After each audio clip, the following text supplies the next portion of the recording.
Hi, I'm Ed Stetzer. I lead Lifeway Research, but more importantly, I'm a gospel sharer. And I think it's essential that as leaders, we model the practice of evangelism. Here's why, more than one reason, but let me just say that Christians seem to love evangelism as long as somebody else is doing it. They love to talk about evangelism as long as somebody else is engaging in it. And I think one of the key things that we need as we look to the future of the church is evangelistic leaders.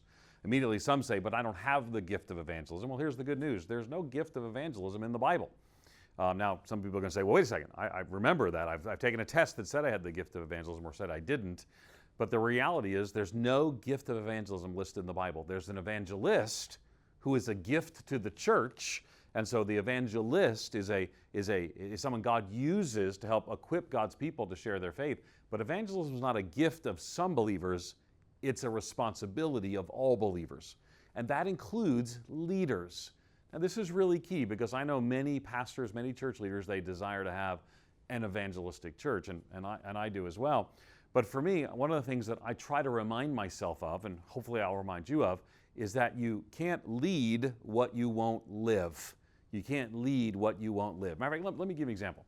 A guy that maybe a lot of us have heard of, his name is Bill Hybels. Well, I know Bill Hybels' hobby. A lot of you know Bill Hybels' hobby. He likes to go on a sailboat. Now, why do I know that? Why do I even need to know that? You don't know my hobbies, right?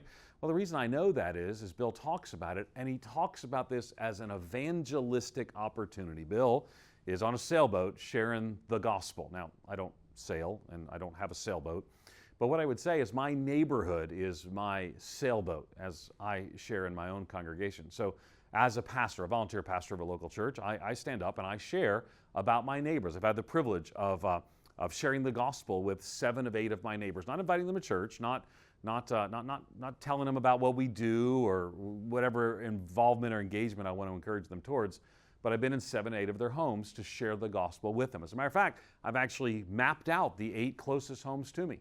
I've had the privilege of leading a small group in my neighborhood to evangelize that neighborhood. That's my sailboat, right? I've had the privilege of baptizing of my neighbors, several of my neighbors now.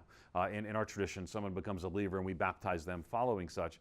And so for me, my desire, we have one of them right now coming irregularly and considering the claims of the gospel.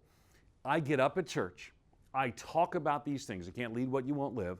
I want to model before my congregation the engagement in gospel sharing.